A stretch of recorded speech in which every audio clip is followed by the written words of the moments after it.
They swayed under the dim golden lights like the only two people in the room.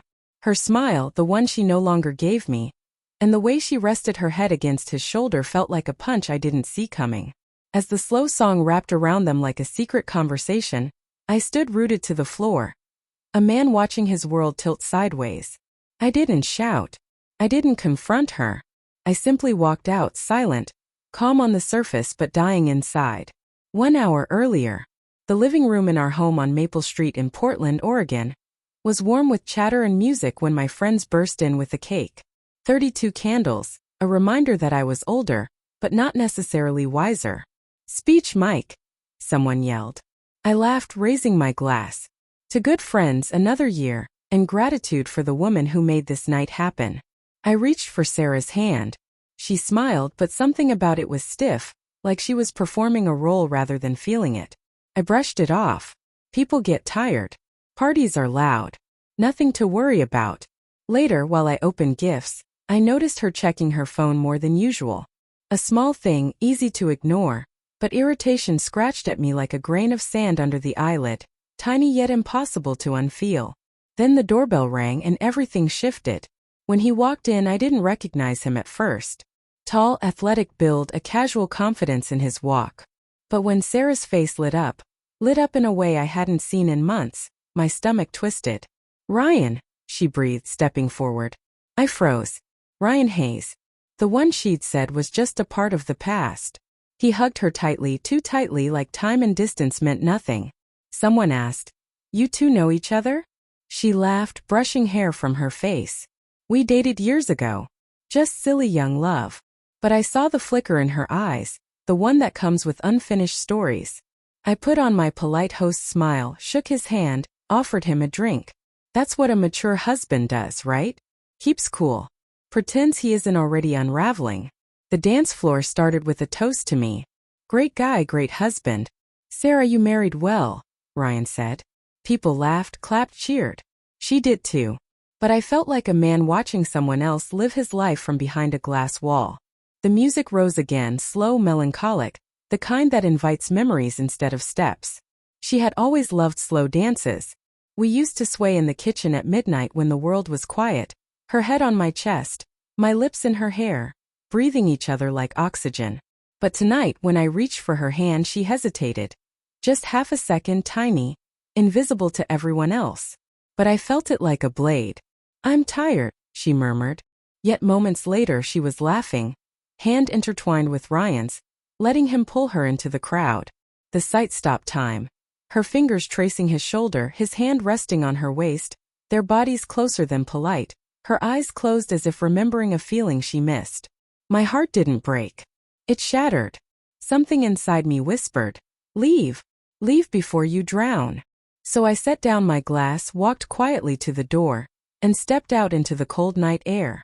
Nobody noticed, not even her. Outside in the dark, the wind bit through my shirt, but the chill inside me was worse. I leaned against the railing, staring at the street, house lights blurring through unshed tears. I wondered when it had started, the distance, the fading warmth, the nights she turned away from me, claiming exhaustion. Was this the climax of something long in the making, or the beginning of the end?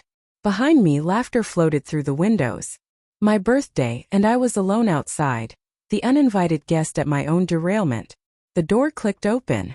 Footsteps, not hers. My friend Chris stepped out with 2 beers in hand. "You okay? You walked out like you'd seen a ghost." I swallowed hard. I think I saw something worse. He followed my gaze through the window where they still danced, oblivious. Chris exhaled. "Damn. You going to talk to her?" "I don't know," I whispered. Anger would have been easier. Tears would have offered release. But I felt something heavier, numbness. He patted my back. "You deserve answers, not silence." When the party ended, people began leaving around midnight. I stayed outside most of it, refusing to re-enter the scene where I wasn't needed. Eventually the music dimmed, the talking died, and one by one the guests trickled out. Even Ryan. When he stepped out, he nodded at me, a casual, guiltless gesture. "Good party, man." I stared at him until he disappeared down the street. Inside, the house was quiet again. Teacups, abandoned plates, deflated balloons. Sarah was cleaning up, humming softly as if nothing had happened. I stood watching her, a stranger in my own home, feeling like I was holding two timelines. Our past golden with promise and tonight stained with doubt. "Did you have fun?" she asked without looking up. It took everything in me to remain steady. "I saw you dancing with Ryan." She froze for just a second, then continued collecting plates. "It was innocent. Was it?" My voice cracked like old wood. She finally looked up. "He showed up unexpectedly. It was a nostalgic moment. I didn't think it was a big deal." "Not a big deal," I repeated. "You held him like he was someone you never got over." Her jaw tightened. "Mike, you're overreacting." "I walked out of my own birthday party," I said sharply. "If that's overreacting to you, then we're in trouble." Silence stretched between us like a noose. "The truth," she whispered at last. She leaned against the counter, arms crossed, eyes shining, but not with love. "Fine. Maybe there is something unresolved." I felt the room tilt. "I thought I'd moved on," she continued, voice trembling. "But seeing him tonight brought everything back. Not just feelings but questions, the what-ifs, the life I might have had. And what about our life?" My voice was raw. "Does it matter less?" She looked torn, guilty, confused, aching. "I love you," she said softly. "But loving you doesn't erase my past or the part of me that wonders." A knife would have been kinder. I steadied myself, gripping a chair like a lifeline. "Do you want him back?" Her silence answered for her. The longest night. We talked for hours, or tried to. Words broke, collided, dissolved into painful truths neither of us was ready to face.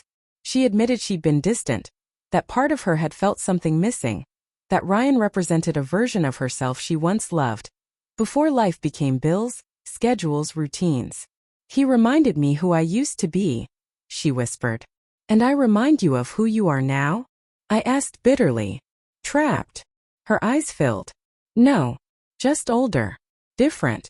Less alive." The ache in my chest deepened. "Am I the reason you feel less alive?" She didn't answer. She didn't need to. Choice. At dawn we sat by the window, watching the sky bleed into pale morning. No more shouting, no more accusations. Just two people with honesty laid out like shattered glass between them. Hurtful.